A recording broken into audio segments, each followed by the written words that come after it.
Bismillahirrahmanirrahim. Assalamualaikum warahmatullahi wabarakatuh.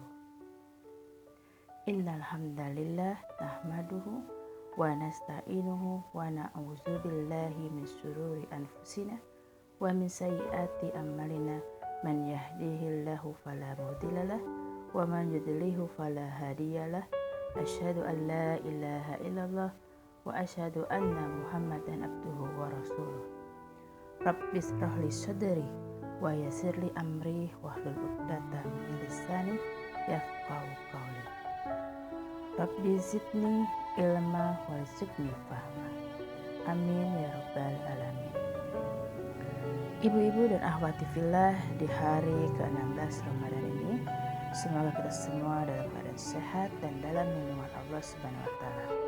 Salawat beserta salam semoga senantiasa tercurah kepada Nabi Muhammad SAW beserta keluarga, sahabat, tabi'in, dan umatnya yang senantiasa memegang teguh al-Islam hingga akhir zaman. Semoga kita menjadi bagian di dalamnya. Amin ya rabbal alamin. Ibu-ibu dan akhwati fillah, di hari ke-16 Ramadan ini saya akan menggali sedikit isi kandungan dari juz 16 yang di dalam juz 16 ini terdiri dari 3 surat. Yang pertama, Al-Quran Surat Al-Kahfi ayat 75 sampai 110. Yang kedua, Surat Maryam ayat 1 sampai 98. Dan ketiga, Surat Toha ayat 1 sampai 135. Di dalam Surat Al-Kahfi berisikan ayat 75 sampai 82 menceritakan kisah Nabi Musa bersama Khidir. Ayat 83 sampai 99 menceritakan kisah Zulkarnain yang ikhlas menyebarkan keadilan tanpa menunggu imbalan atau balasan dari orang-orang. Dan salah satu kewajiban raja atau penguasa adalah melindungi rakyat dengan melindungi tempat tinggal mereka, menjaga tempat-tempat yang dapat dilalui musuh, juga harta rakyat. Dengan 3 syarat: 1. Tidak menguasai sedikitpun darinya. 2. Membantu terlebih dahulu orang yang memerlukan. 3. Menyamakan pemberian kepada mereka sesuai dengan kedudukan masing-masing. Di dalam surat Maryam ayat 1 sampai 98 berisikan perjalanan hidup Maryam yang diberikan rahmat Allah Subhanahu wa taala dengan kelahiran seorang nabi yang terakhir oleh Bani Israel, yaitu Nabi Isa alaihissalam, yang akan membantu umat akhir zaman untuk menegakkan pemerintahan Islam di seluruh dunia. Antara perkara yang akan ditemui dalam surah ini ialah pembentukan keluarga yang berteraskan pendidikan agama. Dalam surat Maryam terdiri juga kisah-kisah para nabi, yaitu kisah Nabi Zakaria alaihissalam dan anaknya Nabi Yahya alaihissalam, kisah Maryam dan anaknya Nabi Isa alaihissalam, kisah Nabi Ibrahim alaihissalam yang berdakwah kepada ayahnya yang menyembah berhala, kisah Nabi Ismail alaihissalam yang membangun institusi keluarga berdasarkan salat dan zakat, dan kisah Nabi Idris alaihissalam yang diangkat naik ke langit oleh Allah Subhanahu wa taala.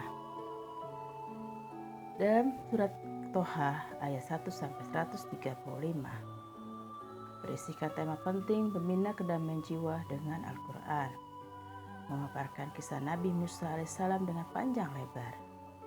Dan di dalam surat ini ada kaitannya dengan kisah Umar Al-Khattab yang memeluk Islam, kisah Nabi Musa diberi peluang untuk mendengar kalam Allah Subhanahu wa taala di lembah Tua, dan surah Toha berakhir dengan kisah Nabi Adam alaihissalam yang diberikan pesan oleh Allah Subhanahu wa taala agar tidak berbedaya dengan iblis laknatullah.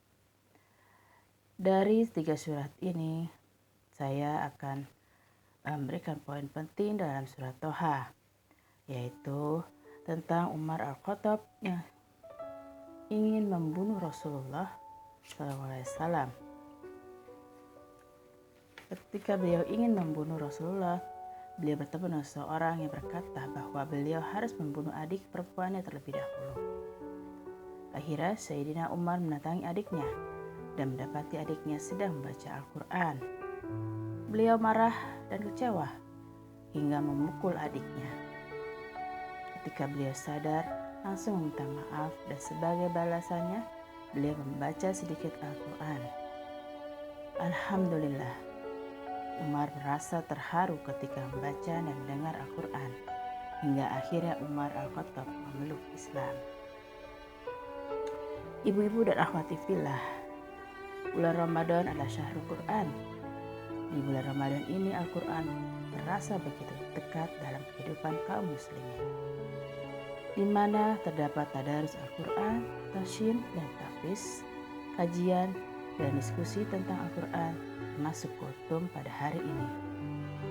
Namun ada satu kenyataan yang luput dari perhatian dan kesadaran kaum muslimin, yaitu di mana letak Al-Quran dari kekuasaan negara. Mengingat selama ini yang terasa ditonjolkan dari Al-Quran adalah aspek spiritualnya saja. Padahal Al-Quran juga memiliki aspek politik. Jika kita meneliti nas Al-Quran dan hadis, maka kita akan menemukan banyak nas yang mengisyaratkan bahwa Al-Quran dan kekuasaan tidak bisa dipisahkan. Sebagai contoh, firman Allah di dalam Al-Quran surat Al-Imran ayat 102 yang berbunyi, "Dan berpegang teguhlah pada tali Allah dalam keadaan berjamaah dan janganlah kalian bercerai-berai."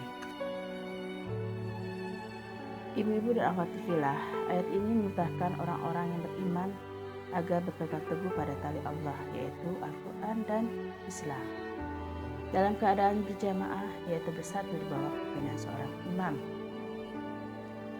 Ibu-ibu dan akhwati fillah, marilah kita perbanyak amal ibadah di bulan suci Ramadan ini dengan membaca Al-Quran dan berkumpul bersama dalam majelis ilmu, serta perbanyak amal ibadah lainnya. Demikianlah yang bisa saya sampaikan pada juz 16 ini. Semoga bermanfaat, tetap semangat dan istiqomah di jalan Allah. Semoga amal ibadah kita semua diterima Allah SWT. Mohon maaf jika ada salah kata. Walau alam bisawab. Wassalamualaikum warahmatullahi wabarakatuh.